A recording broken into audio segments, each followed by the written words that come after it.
안녕하세요. 음. 이제 9월, 9월. 시간은 정말 빨리 가죠. 근데 9월이면 좀 선선해져야 되는데 아직도 좀 더운 것 같긴 한데. 우리 요거예요, 책? 요거? 아, 아, 일단 요 책에 대해서 좀 설명해 드릴게요. 이제 이건 제 개인적인 생각이에요. 근데 아마 맞을 거야. 우리 그 세무사 시험에서 그 원가는 사실 2차 시험은 많이 어렵지는 않아요. 어렵지는 않고 나올 수 있는 그 범위도 좀 정해져 있는 편이에요. 그리고 2차 시험에서 회계학 일부 그 안에 또 우리 원가가 차지하는 비중이 크지가 않아요. 근데 이 원가에 좀 많은 시간을 할애하기가 그래서 어려운 거죠.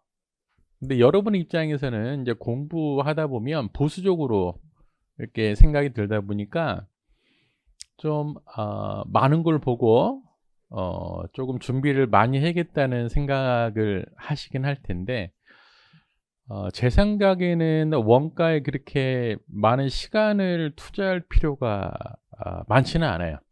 그러니까 투자한 거에 비해서 효과가 그렇게 큰 과목은 아니에요. 우리 시험에서는. 음. 그러다 대충 할 수는 없잖아요. 그러면 최대한 그 효율적으로 우리가 하려면 중요한 문제를 선별을 해서 내가 최소한 요거는 다 맞히겠다. 뭐 이러한 것도 사실 나쁘지는 않아요. 그렇다고 해서 우리 이 책이 뭐 필요한 것만 있고 필요 없는 건 없는 건 아니에요.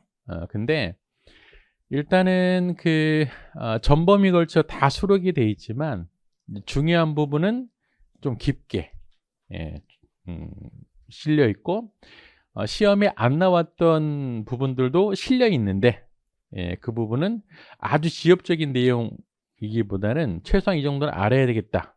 뭐 그런 차원에서 딱 80문제를 만들어 놓은 거예요. 근데 이 문제는 제가 만든 건 아니에요. 기출 문제. 그러니까 이 안에는 다 기출 문제인데요. 세무사 2차 기출, 회계사 2차 기출도 있어요. 그게 한 6대 4 정도 있나? 6대 4, 7대 3. 왜냐면은 과거에 이렇게 추세를 보면 문제가 똑같지는 않은데 스타일이 약간 넘나드는 게 있어요. 그러니까 회계사 스타일의 문제가 세무사에 나오기도 하고 그래서 회계사 기출 문제도 수록이 돼 있습니다. 근데 이제 내용 보면 중복되는 것도 있잖아요. 중복되는 것도 있고 너무 그 문제를 이해한 문제, 여러분들을 그 스트레스 받게 하는 문제 그런 건 가급적 뺐어요. 그 다음에 그 항상 그 2차 시험이 끝나고 나면 올해도 뭐 마찬가지고 우리 과목은 아니지만 항상 논란되는 부분이 있어요. 참 이게 복수 정답이지 않느냐. 문구가 좀 이상하다. 답이 틀렸다. 2차 문제는 항상 그런 부분들이 있으면 피할 수가 없어요. 사람이 내다 보니까. 그래서 우리가 보더라도 우리 이제 강사들이 보기에도 애매모호한 문구들이 있습니다. 근데 뭐 정답이 공개가 안 되기 때문에 출제위원들의 생각을 몰라요. 우리는 그냥 추측만 할 뿐이지. 근데 그런 내용들도 그대로 실어놨어요. 그러니까 문장 하나 안 바꾸고. 그러니까 실어놓은 이유는 우리가 한번 공부하면서 한번 살펴보자는 거죠. 과연 이런 문장일 때 우리가 어떻게 해석을 해야 되는 건지, 또 이런 문장인데 다르게 해석을 하게 되면 답이 어떻게 달라질 수 있는지 그대로 실어놨습니다. 그래서 우리가 이제 심화반이니까 내년 뭐 동차도 노려볼 수 있잖아요.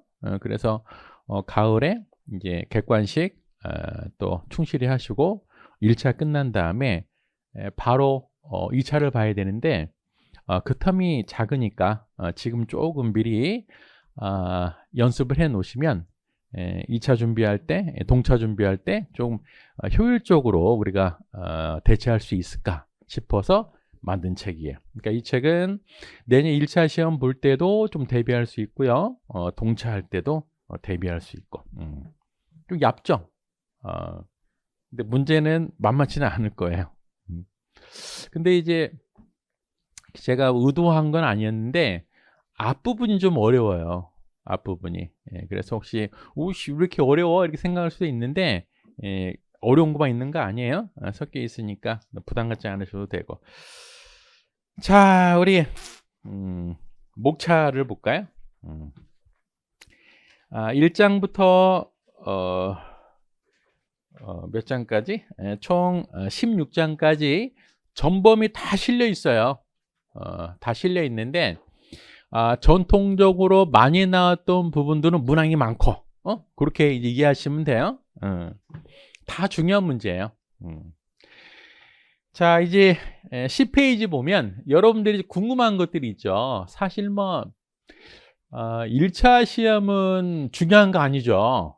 1차는 중요한 거 아니에요. 1차는 뭐 10번, 100번 합격은 의미가 없어. 2차를 합격해야지. 그래서 우리가 이제 회계학 1부에서 원가 회계 그 파트 중에 어떤 부분이 많이 나오는지 10페이지, 11페이지에 실려 있습니다. 보면은 이거 지난 한 12년간 내용이에요. 그 이전에는 또 몰라요. 지난 한 10여 년 정도 추세를 보니까 제조원가름 개별원가 계산에서는 거의 안 나왔네. 그리고 활동기준원가 계산도 되게 뜸했어요. 근데 이게 좀 일반적으로 이렇게 뜸했으니까 나오겠지 했는데 또 안 나오더라고. 아마 내년 시험에도 대부분 선생님들이 A, B, C 나올 겁니다 라고 할 것 같긴 해요. 계속 안 나와서 나와야 되는데 종합원가 계산은 이제 한 3년 주기로 계속 나오고 올해도 나왔어. 올해도 결합원가 계산도 뭐 간헐적으로 나오는 파트고요. 결합원가에서 한 번 나오면 점수 비중이 커. 왜냐면 결합원가 계산은 여러 가지 묶을 수가 있어요. 가장 많이 묶는 건 종합원가 계산. 많이 묶어서 나오거든. 아마 2014년에도 결합원가 계산이라고 돼 있지만 종합도 좀 섞여 있을 거고요. 또 결합원가 계산은 뭐랑 많이 섞여 있냐면 추가 가공 의사결정, 관리회계도 섞여 있습니다. 그래서 결합원가는 나오게 되면 점수가 좀 크더라. 정상 표준은 묶어서 생각하시면 돼요. 이 파트는 매년 나온다고 보면 돼요. 정상원가 계산, 표준원가 계산 올해도 나왔고.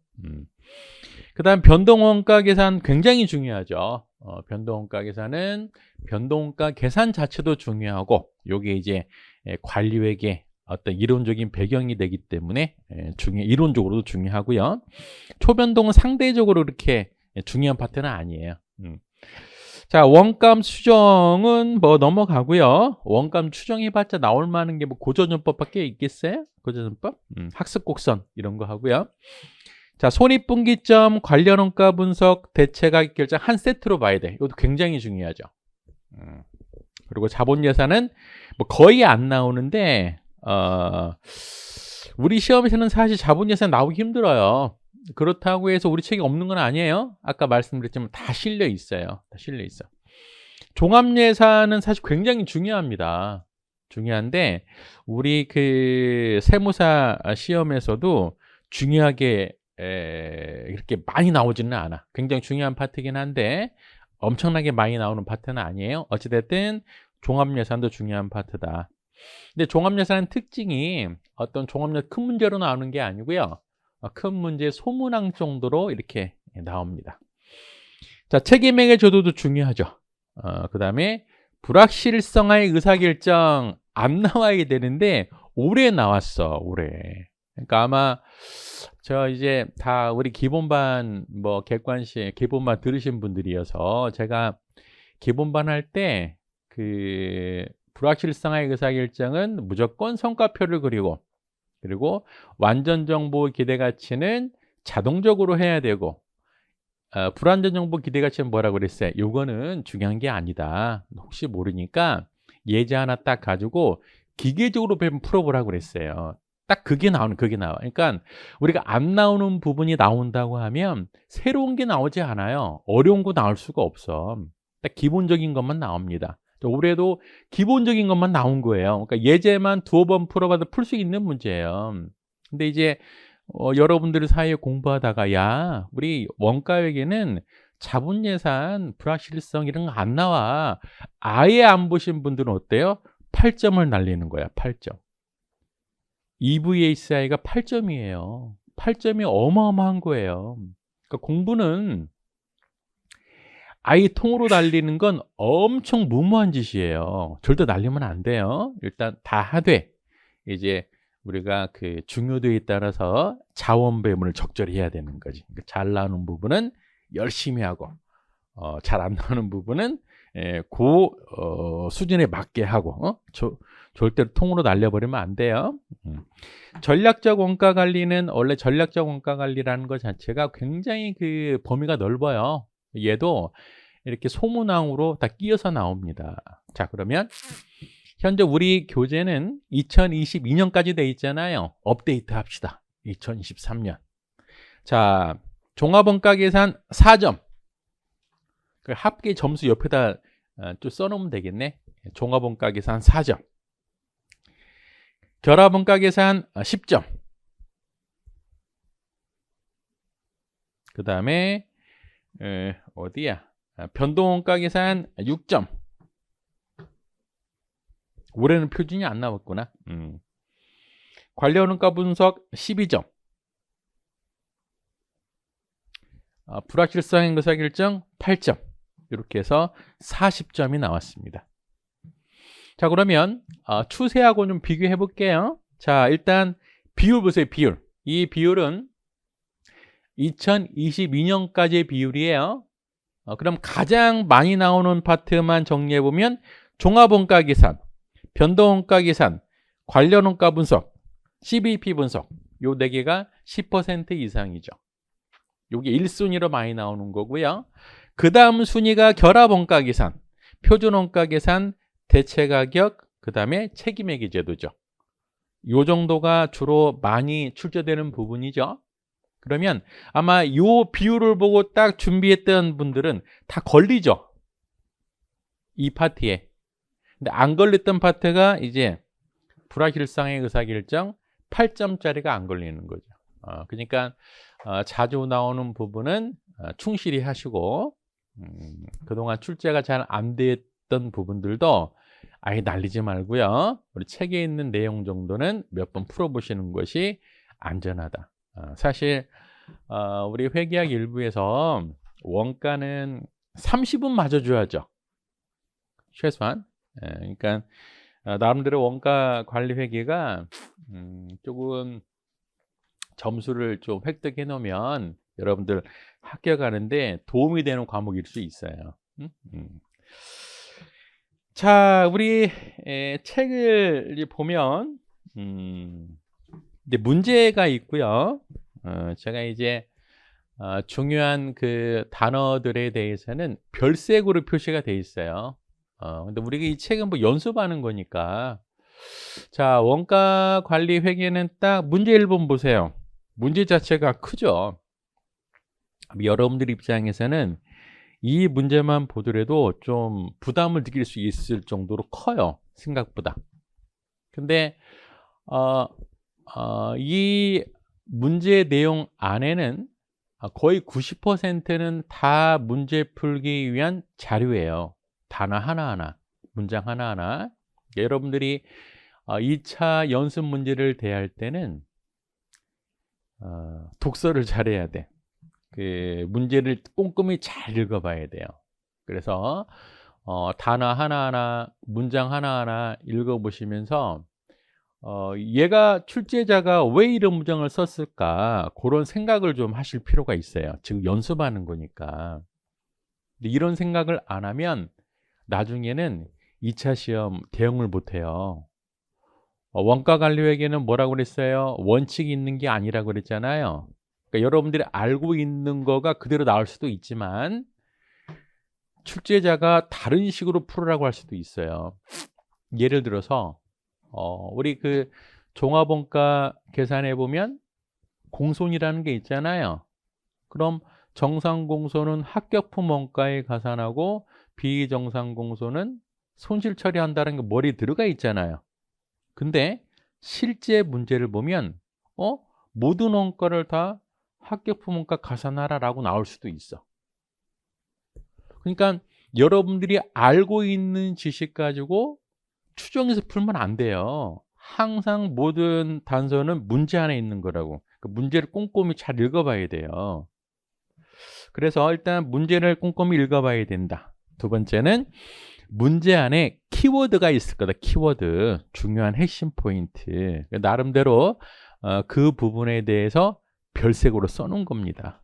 그러니까 우리 연습하는 교재니까 별색으로 써 있는 거 한번 보시고요. 얘가 왜 별색이지? 무슨 의미가 있지? 한 번쯤 생각해 보시라고. 자, 그 다음에 이제 문제 요구사항 끝에 보면 키포인트라고 돼 있죠. 요건 제가 또 여러분들이 그 문제 풀고 이제 어떤 그 포인트를 찾아내기 힘들 수도 있으니까 처음에는 꼭 몇 가지 써놓은 거예요. 그럼 여러분들이 이제 문제를 풀 때는 뒷장에 보면은 자료 정리 해답이 되어 있는데요. 그거 보지 마세요. 그거 보지 마시고 최대한 키포인트까지만 보시고 여러분 스스로 이 문제가 뭘 요구하는 문제니까 제시된 문제 중에 이런 자료를 좀 정리해 봐야 되겠다라는 연습을 하셔야 돼요. 충분히 하신 다음에 다음 페이지 넘겨보면 자료 정리라고 돼 있어요. 이 자료 정리는 여러분들이 모범 답안을 작성하기 위해서 실제 여러분들 2차 답안지가 이렇게 돼 있잖아요. 근데 거기는 2차 답안지거든. 근데 여러분들이 문제 보고 바로 답을 쓸 수가 없어. 최대한 모범 답안을 잘 작성하기 위해서는 자료 정리를 잘 해야 돼요. 그거에 대해서 정리를 해 놓은 거예요. 여러분들이 모범 답안을 작성하기 위해서 이런 자료를 일단 정리를 해야 된다. 이건 모범 답안이 아니에요. 여러분들이 모범 답안 작성하기 위한 사전 작업이라고 보시면 되고요. 실제 답안은 해답을 적는 거예요. 해답 적으면 100점이라고. 근데 이렇게 연습을 해도 실전에서 이렇게 작성하기 쉽지는 않아요. 시간도 부족하지, 긴장되지, 언제 하고 해요. 하지만 어쩔 수 없어요. 다 이제 비슷한 우리 조건이기 때문에 최대한 이런 연습을 많이 해야 실전에서 당황하지 않고 그래도 답안을 정확히 작성할 수 있습니다. 자, 물론 이제 우리가 시험 보는 게 원가만 보는 게 아니잖아요. 다른 뭐 중급액에 뭐 세무액에도 있는데 대부분 비슷해요.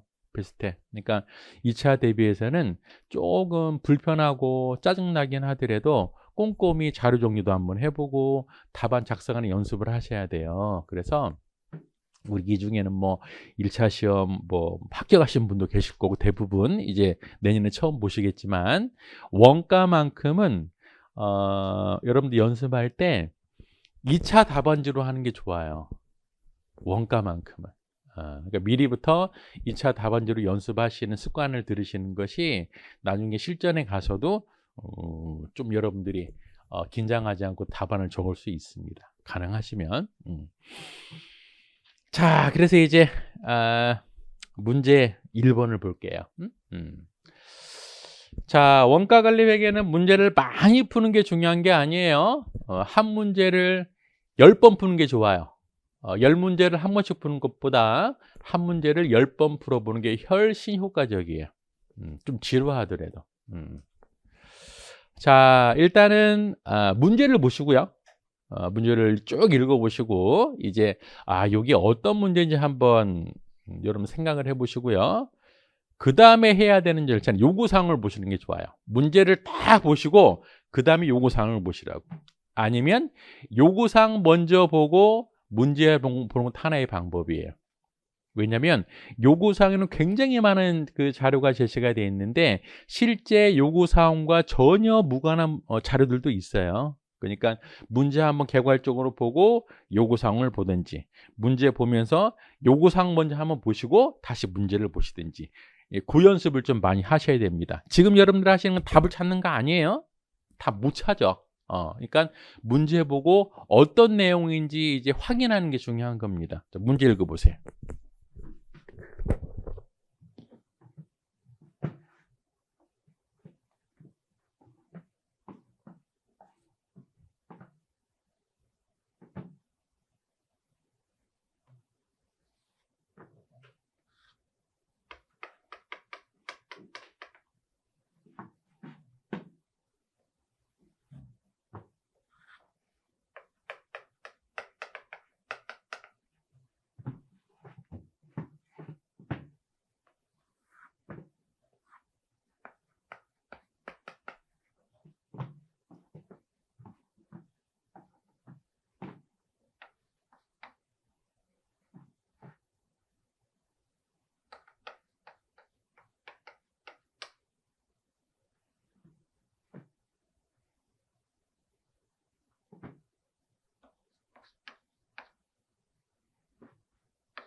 자, 이 문제는 어려워요.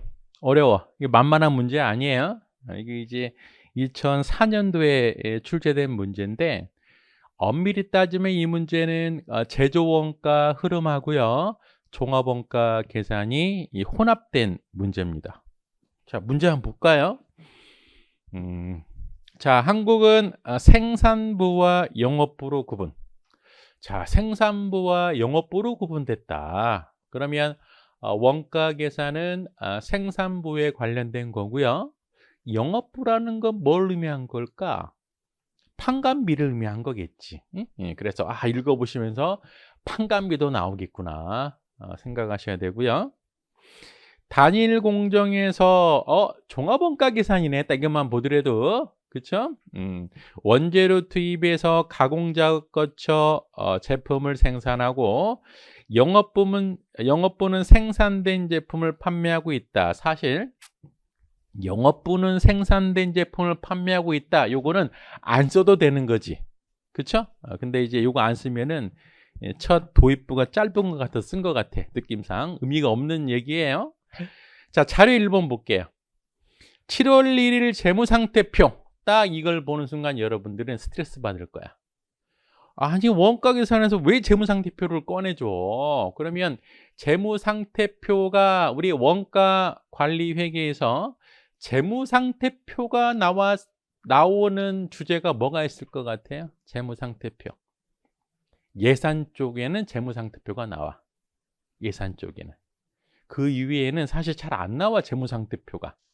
그러니까 일부 자산 계정은 나올 수 있어도 통으로 나오진 않는다, 그런 얘기예요. 근데 나왔어. 딱 보는 순간 이제 열받죠. 이게 뭘 물어보려고 이런 냈을까?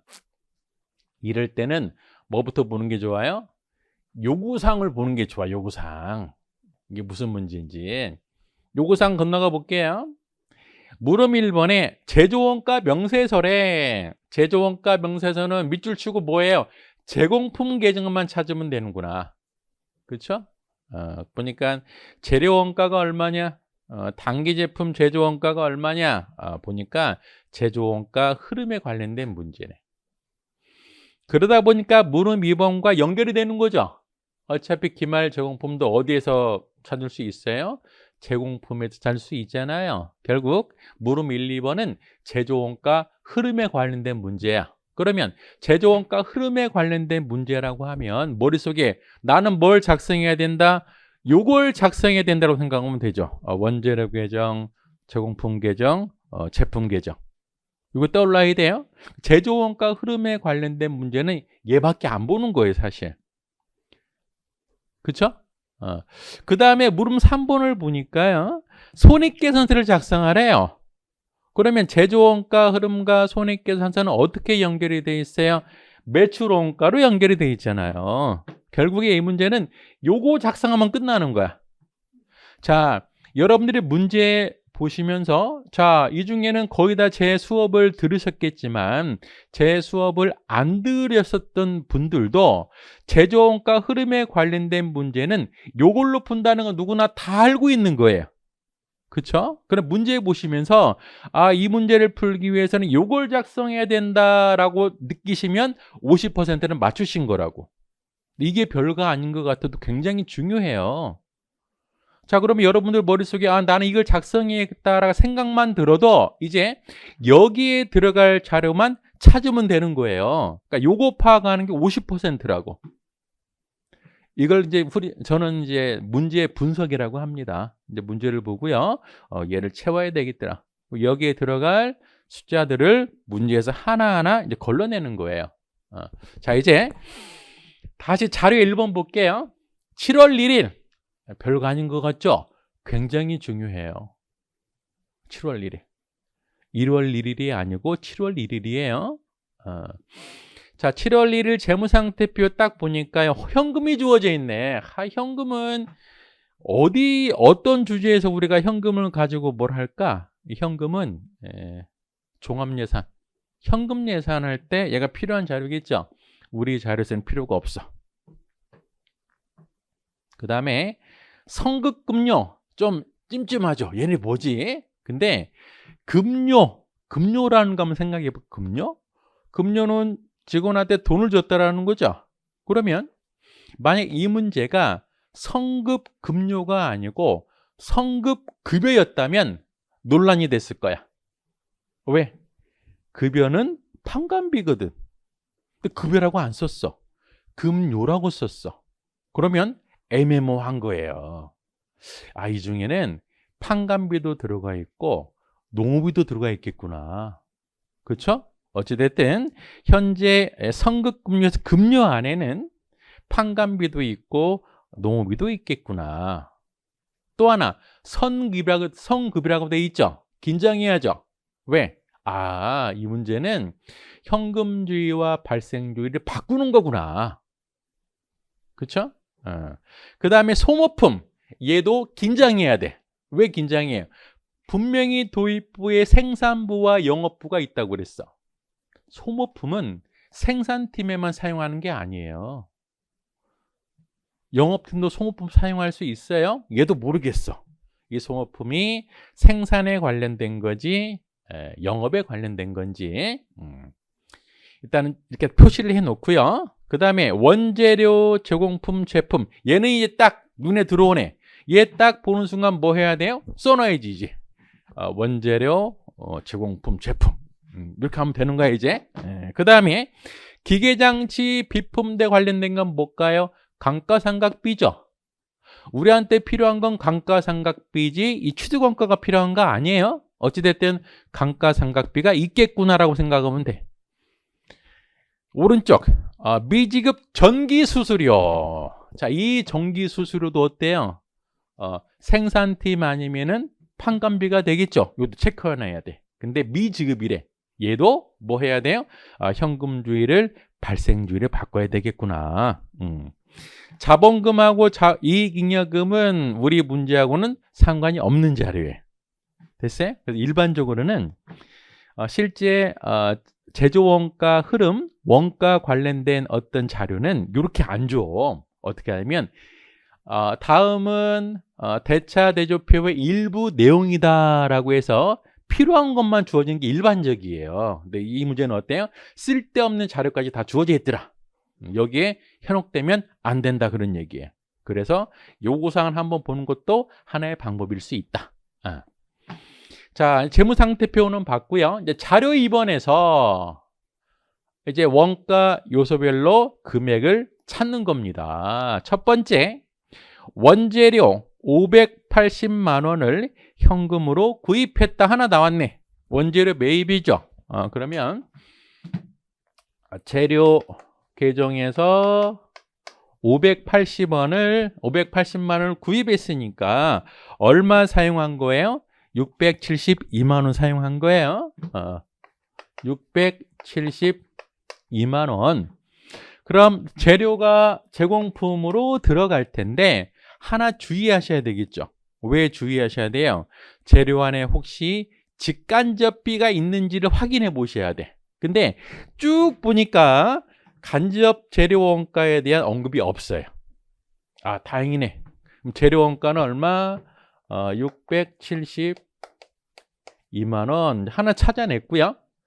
노무비 찾아내야 될 거 아니에요. 그 다음 볼게요. 급료 716만 원을 현금으로 지급했대요. 현금.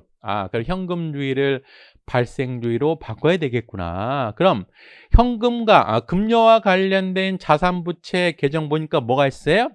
선급급료라고 있어요. 선급급료. 그러면 이제 노무원가를 찾기 위해서 자, 자료 정리할 때도 순서대로 하는 거예요. 순서대로. 자, 노무원가를 찾아야 됩니다. 자, 그러면 지금 급료 지급액이 얼마냐면 716만 원이에요. 716만 원. 근데 이거 현금 지급액이니까 관련 자산부채를 봐야 되는데요. 자, 급료에 대한 자산부채 계정 보니까요. 선급급료라는 게 있네. 자, 7월 1일에 얼마 있었어요? 24만 원이 2월이 됐고요. 7월 말에 동그라미 9번 자료 보니까요. 선급급료가 10만 원이 있습니다. 10만 원. 그러면 얼마 감소한 거예요? 14만 원이 감소가 된 거죠. 그럼 선급급료가 14만 원 감소가 됐을 때 과연 이 현금 지출액에 가산해야 될까 차감해야 될까? 잘 모르겠다. 잘 모르겠으면 분기 한번 해보면 되지 뭐. 선급급료가 감소됐으니까요. 선급 14만 원. 차변에도 14만 원. 여기 뭐가 와야 돼요? 선급비가 감소됐으니까 감소되면서 뭐가 생겨요? 급료라는 비용이 생기는 거죠. 즉, 이 급료라는 비용은 현금 지출과 무관한 비용이 생긴 거기 때문에 더하기 14만 원 해야 되는 거죠. 그러면 총 발생한 급료가 얼마가 돼요? 730만 원이죠. 자, 이제 요 대목에서 이 현금주의와 발생주의 관계는 거의 매년 시험에 나온다고 보시면 돼요. 1차나 2차나. 그걸 위해서 조금 요거를 정리를 한번 해볼게요. 정리를. 자, 발생주의 금액은 일단 이렇게 접근하시면 돼요. 자료에서는 얼마 현금 줬다라고 제시가 될 거니까 일단 현금 지출 금액. 현금 지출을 우리는 무조건 일단 비용으로 봐. 비용으로 본 다음에 그 다음에 더하기 미지급 증가분을 더해요. 미지급 증가. 그리고 마이너스 선급 증가분을 빼면 돼. 그게 무슨 얘기냐면 잘 이해하셔야 돼요. 얘는 뭐냐면 지금 현금 지출을 비용으로 본 거잖아요. 얘는 뭐냐면 현금 지출이 아니면서 비용이거든. 그럼 가산해야지. 자, 미지급 증가했을 때 회계 처리 어떻게 하면 될까? 미지급은 부채니까 미지급이라는 게 뭐죠? 아, 내가 너한테 돈을 급여를 줘야 되는데 돈이 없어서 다음 달에 줄게. 그게 미지급이잖아요. 즉 비용이 이미 얼마 발생이 됐어. 난 돈이 없기 때문에 돈을 못 준 거잖아요. 이게 무슨 얘기예요? 비용 발생이 됐다고. 근데 현금 나간 게 아니고요. 미지급이 생긴 거야. 근데 우리는 어떻게 판단했어요? 현금 나간 걸 비용으로 봤잖아요. 근데 요거는 현금이 안 나가면서 발생한 비용이니까 당연히 넣어줘야 된다고. 미지급이 감소되면 빼주면 되지 뭐. 반대니까 이거 하나만 기억하면 돼요. 감소는 반대로 해석하면 되니까요. 얘는 왜 빼줄까? 성급 증가. 얘는 뭐냐면 우리는 어떻게 했어요? 돈이 나간 걸 비용으로 본 거라고 지금. 얘는 돈이 나갔긴 나갔는데 비용이 아닌 거야. 그렇죠? 그렇게 예상하면 돼요. 그러면 성급 증가했을 때 회계 처리는 어떻게 하면 될까요? 성급은 자산이니까 성급 자산 증가하고요. 뭐가 나간 거예요? 현금이 나간 거죠. 무슨 얘기냐면 나는 현금 나간 걸 비용으로 봤는데 그 나간 것 중에 일부는 비용이 아니고 자산 늘어난 거죠. 그러니까 빼줘야 되는 거라고. 자, 현금과 발생주의 관계가 되게 복잡하게 얽혀 있는데 여러분들은 요것만 딱 기억하면 돼. 요것만. 성급이 증가하면 빼줬으니까 성급이 감소하면 가산하면 되겠죠. 그렇죠? 그래서 요 식으로 푸는 거예요. 자, 그래서 이제 급료 총 발생 금액은 730만 원이라는 걸 찾아냈어요. 그러면 여기 이제 730을 딱 써야 되는데 거기 동그라미 5번 보니까 급료 중에 80%는 생산부고 20%는 영업부라고 돼 있잖아요. 쪼개야 돼. 그래서 이 730만 원 중에 이제 제조원가로 가야 될 부분, 판관비로 가야 될 부분이 쪼개지는 거죠. 80%니까 730만 원에 80% 하면 제조원가, 즉 노무원가는 얼마가 되냐면 584만 원. 얘가 584만 원이 되고요. 판관비는 730만 원에 20% 해서 146만 원.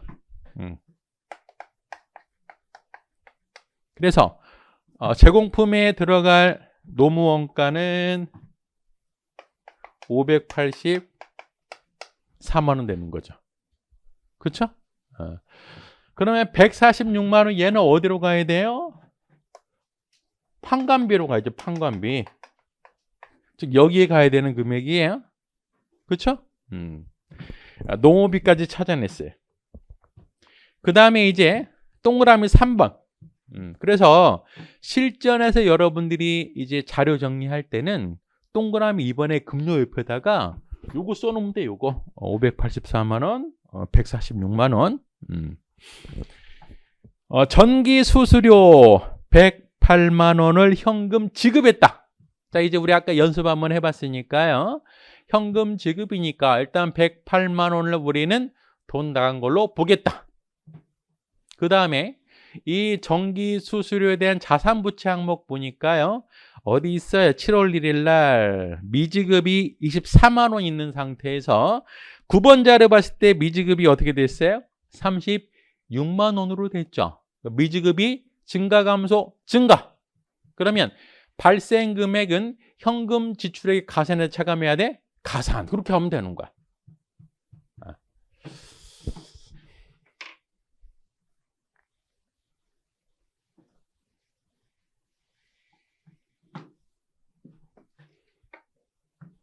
자, 그 다음에 이제 전기료.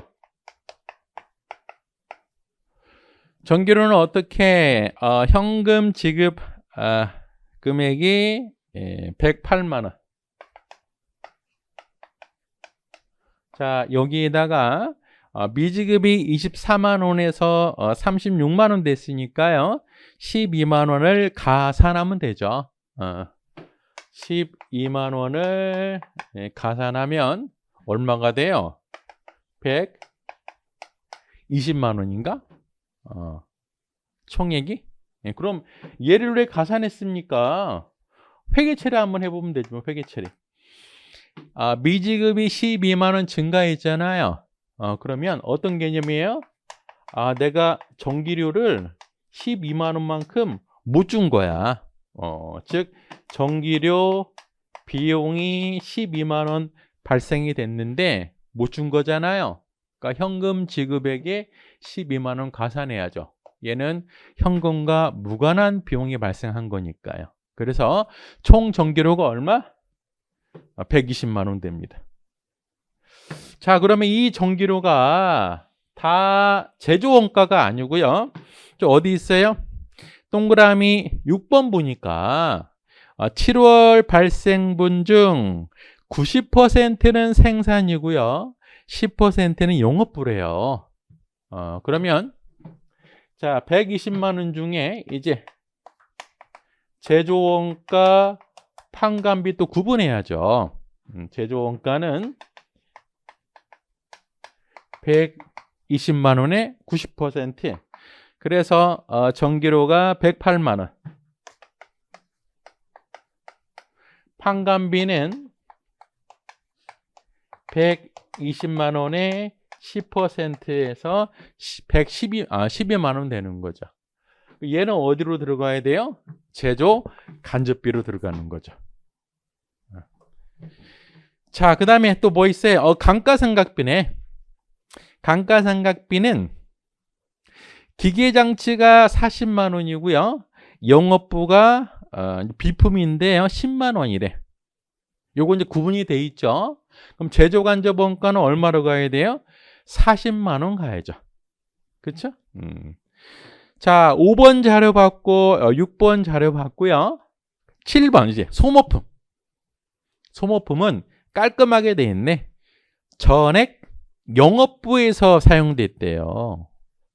자, 근데 7월 중에 소모품 150만 원 얘가 그럼 판관비로 가야 되겠죠. 근데 얘도 현금으로 구입했대. 현금 구입했대. 그러면 요거 이제 지울게요.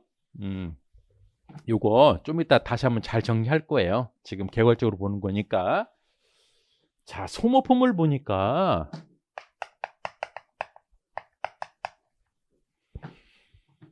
현금으로 구입했다라고 돼 있어. 구입? 이상한데? 소모품의 계정을 볼까요? 소모품의 계정을 보니까 7월 1일 얼마 있었어요? 36만 원. 자, 그 다음에 현금으로 얼마 구입했어요? 150만 원. 자, 요 부분이 사용한 거잖아요. 소모품비. 뭐랑 똑같은 개념이에요? 원재료랑 똑같은 개념이지. 그럼 소모품 사용한 금액을 찾아내려면 7월 말 소모품이 나와야 될 거 아니에요. 자, 7월 31일에 소모품 금액 보니까요. 12만 원이라고 돼 있습니다. 그러면은 소모품 사용 금액은 얼마가 되는 거예요? 174만 원이 되는 거죠. 얘는 이제 뭐가 되는 거예요? 생산과 상관이 없는 판관비가 되는 거죠. 판관비. 됐어요? 자, 그 다음에 7월 중 제품 1000kg을 킬로그램당 2만 원에 현금 매출했다. 요거는 어디 관련된 내용이에요? 제품에 관련된 내용이죠. 자, 그래서 자료는 거의 다 봤어요. 그러니까 자료 1번 받고 자료 2번까지 봤어요. 그럼 이제 뭘 정리할 수 있어요? 이제 얘를 이제 정리할 수가 있어. 얘하고 판관비를 정리할 수 있어요. 그러면 지금까지 우리가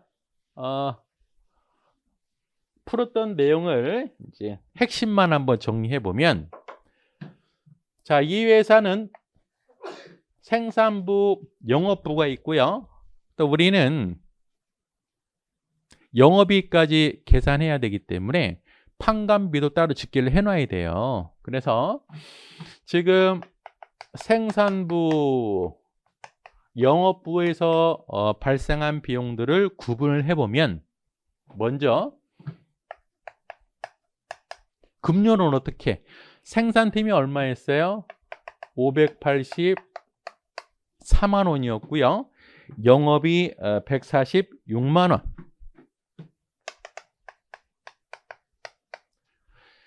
자, 그 다음에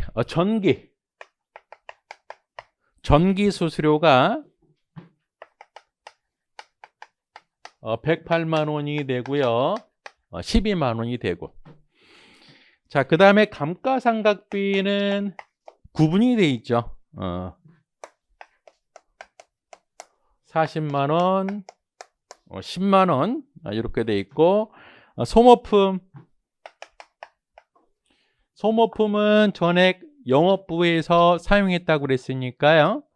소모품은 174만 원이 됩니다. 자, 그래서 얘가 바로 이제 노무비가 되고요. 얘가 바로 뭐가 되는 거예요? 제조 간접비가 되는 거죠. 얘가 바로 뭐가 되는 거예요? 판관비가 되는 거죠. 판관비를 집계해 보니까 342만 원이 됩니다. 제조 간접비는 얼마가 돼요? 148만 원이 되네요.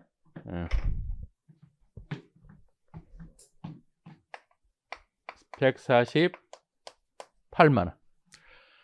자, 그러면 이제 요게 문제에서 혹시 단기총 제조 원가가 얼마입니까? 물어보면 요거 3개 더 하면 되죠. 우리는 이제 이 합계 금액을 완성품하고 기말 제공품으로 쪼개야 되겠죠. 됐죠? 자, 요게 이제 제조 원가 흐름에 관련된 내용인데요. 그 다음에 우리가 원가 계산은 뭐라고 그랬어요? 원가 계산의 본질은 이 제공품 계정에서 총 투입된 제조 원가를 완성품과 기말 제공품으로 쪼개는 과정이 원가 계산이라고 그랬어요. 이 쪼개는 방법이 뭐라고 했다고 그랬어요? 대표적으로 개별 종합 원가 계산 이런 것들이 있다고 그랬어요. 그러면 그 다음에 뭐 해야 돼요? 기말 제공품을 계산하기 위해서는 원가 계산을 해야 돼. 그냥 제조 원가 흐름에 관련된 문제만 나온다고 하면 이 자료가 주어지든지 이 자료가 주어질 거예요. 우리 문제는 이 자료가 주어진 게 아니고요. 원가 계산을 통해서 완성품하고 기말 제공품으로 쪼개야 됩니다. 그 자료가 자료 3번이에요. 뭐라고 돼 있어요? 원가 계산 자료죠. 중요한 건 뭐냐면 우리가 앞으로 배워야 될 원가 계산은 여기에서 벌어지는 거다 그런 얘기예요. 다른 거 아니에요. 이미 원가가 다 집계가 됐으니까 이 집계된 원가를 가지고 완성품, 기말 제공품으로 나누겠다 그 얘기라고. 자, 이제 원가 계산 자료 보니까요. 생산부에서는 선입선출법의 원가 흐름을 가정하여 종합원가 계산을 하겠대요. 자, 당연히 선입선출법이라는 원가 흐름의 가정이 있어야지. 왜 있어야 돼요? 얘가 있으니까 기초제공품이. 그쵸? 자, 그 다음에 기초제공품의 수량은 500kg이래요. 그럼 얘라는 걸 알아야 돼. 얘가 500kg이다 그런 얘기예요. 아니, 재무상태표에서 기초 제공품 금액이 있고 자료 3번에서 기초 제공품의 수량이 500kg이면 얘를 말하는 거라고. 근데 간혹 보면 얘가 아닌 걸로 생각하시는 분이 계시더라고. 저 따로 노는 분이 계세요. 근데 원가 계산은 여기서 벌어지는 거예요. 얘가 지금 500kg이다 그런 얘기예요. 얘가. 됐죠? 자, 근데 재료원가의 완성도는 60%, 가공원가의 진척도는 40%죠. 일반적으로 종합원가 계산에서는 재료원가는 공정 초기에 전량 투입되고 가공원가는 공정 전반에 균등 발생한다는 게 일반적인데 지금 뭐라고 그랬어요? 추측하면 안 된다. 여러분들이 그냥 이런 판단으로 하시면 안 되는 거예요. 항상 문제에서 제시된 대로 해야 돼요. 그러면 자, 이 회사는 재료가 어때요? 공정 초기에 전량 투입되는 게 아니고 일정 부분 균등 투입될 수도 있구나라고 생각하시면 돼요. 그 다음에 7월 중 생산부에 신규로 투입된 원재료는 1000kg. 얘가 500kg이면 단기에 추가로 1000kg이 투입됐다 그런 얘기예요. 그럼 총 진행된 물량은 몇 개예요? 500에 1000에서 1500kg이 되는 거라고. 우리가 기본 그 수업을 들을 때는 제조원가 따로 배우고 또 종합원가 따로 배우다 보니까 서로 별개의 것이라고 생각하시는 분이 계시는데 사실 종합원가 계산은 이 공간을 다루는 거예요. 이 공간을. 자, 근데 동그라미 3번 자료에서 신규로 투입된 원재료는 1000kg이며 작업 과정 중에 공손 감소는 발생하지 않았다. 이상한 거 못 느끼세요? 혹시 여기서 느끼면 천재. 일단 공손 감손이 없다는 건 감사한 일이야. 자, 이상한 거 뭐가 이상할까? 제가 그랬잖아요. 일부러 수정 하나도 안 했다고. 좀 생각을 해보자고. 자, 생각을 안 하면 그냥 넘어가. 별게 없어. 생각을 하면 엄청 이상해. 엄청 이상해. 자, 지금 재료가 공정 초기에 전량 투입돼요? 분할 투입돼요? 분할 투입되죠. 근데 뭐라고 돼 있어요? 투입된 원재료가 1000kg이라고 그랬어. 이상해 안 이상해요? 이상한 거야. 이상한 거야. 이상하잖아요. 아니, 원재료가 공정 초기에 전량 투입되는 게 아닌데 투입되는 원재료가 1000kg이래. 그러면 또 들어간다 그런 얘기예요. 원재료가 어느 순간에는 100% 아니기 때문에. 그래서 이 문장은 애매모호할 수 있어. 그래서 우리가 원재료를 딱 긋고요. 밑에다가 수량은 써놓을까? 수량은 신규로 투입된 수량, 착수량. 요렇게 해야 오해의 소지가 없죠. 무슨 말 이해되셨어요? 만약에 이 문제가 원재료는 공정 초기에 전량 투입된다면 논란의 여지가 없어. 그렇죠? 근데 분명히 기초제공품의 재료 진척도가 60%라고 그랬으니까 모든 재료가 다 공정 초기에 전량 투입되는 게 아닌 걸 이해했잖아요. 근데 원재료라고 써버리면 또 들어가겠구나라고 오해할 수도 있다 그런 얘기예요. 아마 이 문제는 실제 답도 그렇고요. 출제에는 착수량의 개념을 썼을 거다 그런 얘기예요. 그러니까 사실 그냥 지나가면은 별거 아닐 수 있는데 생각하다 보면 이상할 수 있다 그런 얘기. 생각하다 보면. 실제 기출문제예요. 그러니까 기출문제는 어쩔 수 없어. 요거는 출제위원이 그 당시에 만들어 놓은 문제이기 때문에 다 검증이 된 게 아니잖아요. 그러니까 나중에 약간 이제 해석에 따라서 논란의 여지가 있을 수도 있다. 근데 우리는 그럼도 적응을 해야 돼. 어쩔 수 없어요. 딱 문제 보고 이상하네? 안 풀어? 그러면 안 돼요. 풀어야 돼. 그러니까 그 순간 판단하고 풀어야 돼. 어쩔 수 없어. 이런 것들은. 그래서 이 문제는 원재료라고 하는 의미는 착수량을 의미한 거다. 자, 기말 제공품의 수량은 400kg이고요. 자, 이 400kg은 뭘 의미한 걸까? 얘를 의미한 거라니까. 얘. 그럼 완성량은 몇 개예요? 500개, 1000개에서 4000kg을 빼니까 1100kg이 완성이 됐겠지. 자, 영업부에서도요. 선입선출법의 원가 흐름을 가정해서 재고자산을 판매 관리하고 있다. 자, 영업부에서도 선입선출법의 원가 흐름을 가정하여 재고자산을 판매 관리하고 있다. 자, 이 문장을 왜 썼을까? 우리가 매출원가를 계산할 때요. 요게 기초제품이잖아요. 월초제품. 그러면 자, 완성된 거는 제품 창고로 대체가 될 거라고. 그러면 요거의 단가하고 요거 단가 같아 달라요? 달라요. 다르기 때문에 매출원가 계산할 때도 원가 흐름을 가지고 제시가 돼야 돼요. 만약에 5번에서 요게 없다면 애매모호한 문제가 또 된다고. 만약에 5번에서 선입선출법이라는 가정이 없으면 어떻게 해야 돼요? 어쩔 수 없이 자료 3번 동그라미 1번과 연결된 걸로 봐야 되겠지. 선입선출법으로. 근데 기출문제 보면 대부분 거의 다 자료가 제시가 돼 있어. 자, 이제 큰 틀은 봤다고. 큰 틀은. 그러면 요거까지 했으니까 그 다음 해야 될 내용은 요 원가를 가지고 완성품하고 기말제공품으로 원가 계산해야 돼요. 근데 무슨 원가 계산 방법을 적용한다고 그랬어요? 종합원가 계산을 적용한다고 그랬죠. 그럼 요 자료 가지고 뭐 해야 돼? 이제 종합원가 계산을 해야 됩니다. 자, 칸이 부족하니까요. 요거는 지울게요. 요거는 뭐 이제 쓰기만 하면 되는 거니까 우리 판관비도 계산해놨고.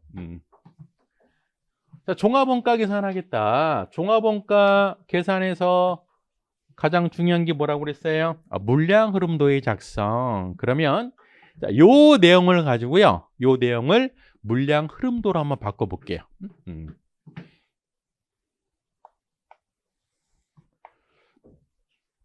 자, 기초제공품 몇 킬로그램이에요? 500kg. 완성도가 이제 재료원가도 균등 투입되기 때문에요. 완성도를 한번 체크해 보면 재료원가는 60%고요. 가공원가는 40%라고 되어 있습니다.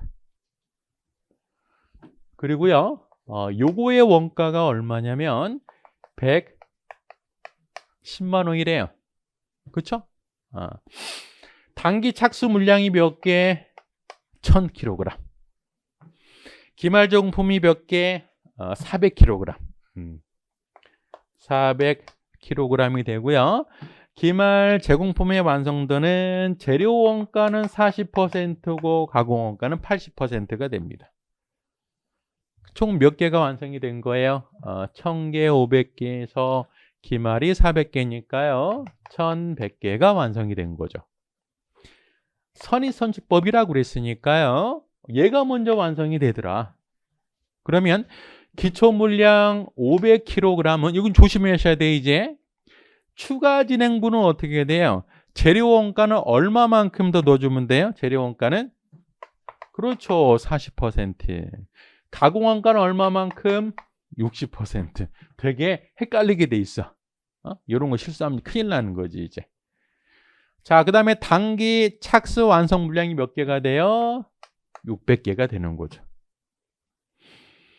그러면 1000개 중에 단기 착수 완성이 600개니까 당연히 기말제공품은 400개가 되는 거죠. 그렇죠? 자, 이 상태에서 일반적으로 우리가 표시를 할 때 재료 원가는 공정 초기에 전량 투입되고 가공 원가는 균등 발생한다라고 하면 요렇게 하면 되는데 이 문제는 재료 원가가 공정 초기에 전량 투입되는 게 아니거든. 그럼 이렇게 한번 써볼까요? 재료 원가도 분할 투입되고 가공 원가도 분할 투입되더라. 자, 단기 발생 원가 이제 얼마 발생했어요? 재료 원가는 얼마? 672만 원 발생이 됐고요. 가공 원가는 어떻게 해? 요거 두 개 합해야 되잖아요. 가공 원가니까 얼마가 나와요? 가공 원가가 합하면 732만 원이 됩니다. 732만 원.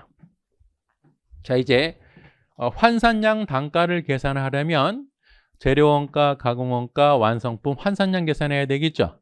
물론 이제 T 계정으로 할 수도 있고, 우리 다 수업 들으셨으니까 이 물량 흐름도 가지고 파악할 수도 있을 것 같아요. 먼저 재료원가의 완성품 환산량은 한번 볼까요? 500개 40% 하면 몇 개? 200개. 단기 착수 완성 물량은 600개. 기말조공품은 400개 40%니까 160개 하면 되죠. 자, 가공원가는 어때요? 500개 60% 하면 몇 개? 300개. 단기 착수 완성 물량은 600개. 기말조공품은 400개 80% 하니까요. 320개죠. 그럼 재료원가, 가공원가, 환산량 단가를 계산해 보니까요. 각각 7,000원, 6,000원이 됩니다. 자, 여기까지 이제 오면 좀 마음이 놓이죠, 이제. 이게 딱 떨어지니까. 근데 풀었는데 7,327.5784 나오면 이제 끝난 거고. 자, 뭐까지 계산한 거예요? 환산량 단가까지 계산한 거죠. 5단계. 자, 완성품, 기말, 제공품 원가 계산해야 돼요. 그럼 칸이 부족하니까요.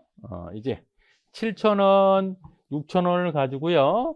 완성품, 기말 제공품. 완성품, 제공품의 원가는 선의선출법이니까요. 완성품은 이 원가부터 넣어주고 기초 제공품 110만 원을 가산한 상태에서 재료 원가는 몇 개만큼 해줘야 돼요? 지워버려가지고 200개에다가 600개 더한 거죠. 재료 원가는 800개만큼만 해줘야지. 그래서 7,000원. 그 다음에 가공원가는 몇 개만큼?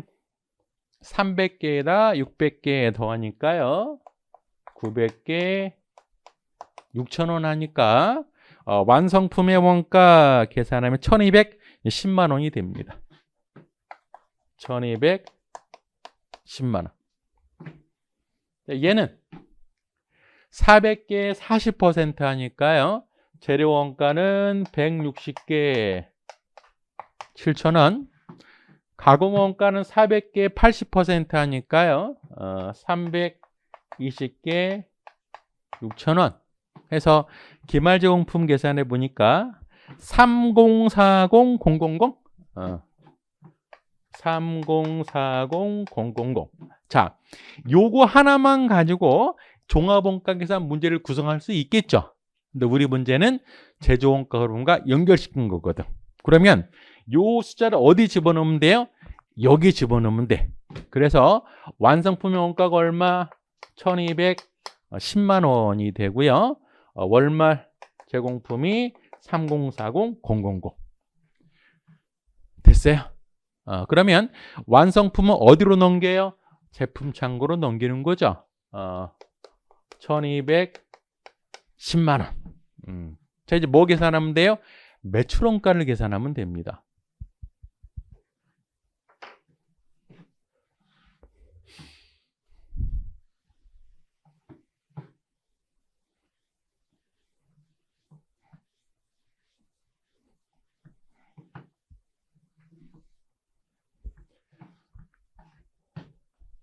자, 얘가 이제 그 기초 월초 제품이고요. 요게 단기 완성품인데 팔린 부분이 매출원가예요. 근데 얘하고 얘가 단가가 다를 거거든. 보니까요. 자, 기초 제품 잘 해볼게요. 재무상태표에서 100kg에 8,000원씩이잖아요. 얘가 100kg이었었고요. 한 개당 원가가 8,000원이었어요. 얘는 몇 개 생산한 거예요? 1,100kg짜리거든. 그러면 1,210만 원을 1,100kg으로 나누니까요. 한 개당 원가는 얼마가 되나요? 예, 단기 생산품에 대해서는 11,000원짜리가 됩니다.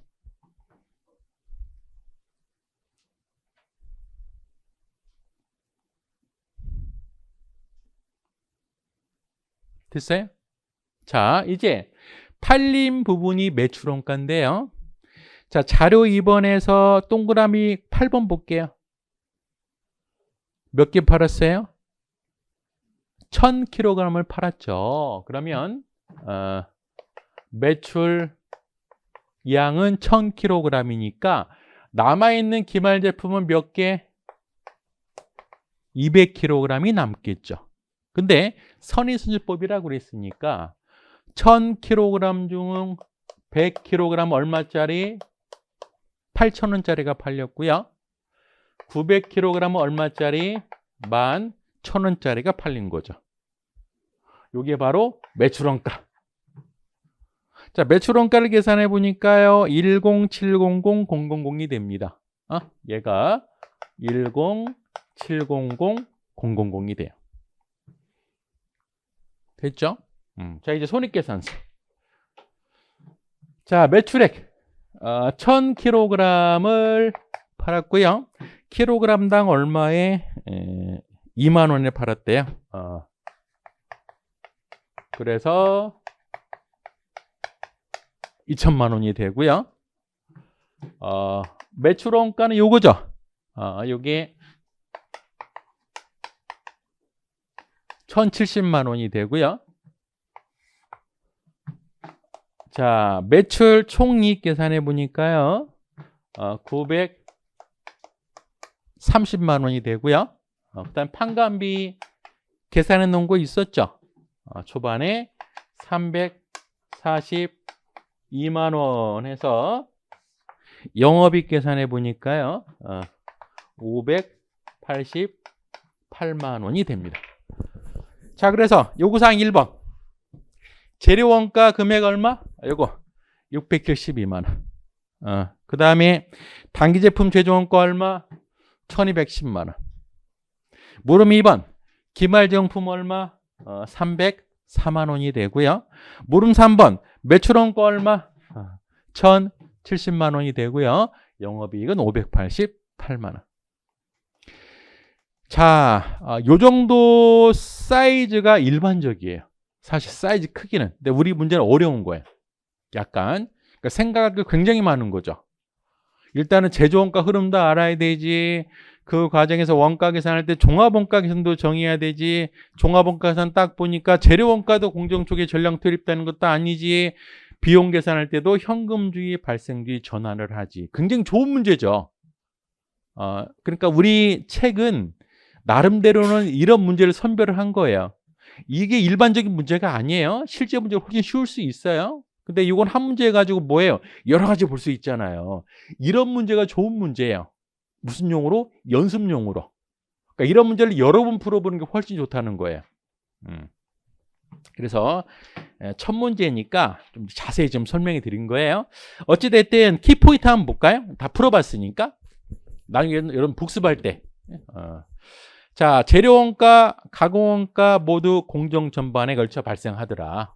주의하셔야 되고, 그래서 재료원가 환산량도 제시된 완성도를 고려해서 계산하더라. 현금 지급액은 발생주의를 전환해야 되더라. 그리고 노무원가 기타 경비는 제조원가 판관비로 구분해야 된다. 소모품의 경우에도 소모품 감소 사용분을 단기 소모품비에 가산해야 된다. 다음 페이지 자료 정리도. 재료원가 정리하고 노무원가, 전기, 소모품비 다 발생주의로 바꿔야 되고요. 8번 자료 보면 물량 흐름도도 확인할 수 있어야 되고, 실제 모범 답안은 17페이지 이렇게 작성하면 되는 거예요. 됐죠? 잠시 쉬었다 하겠습니다.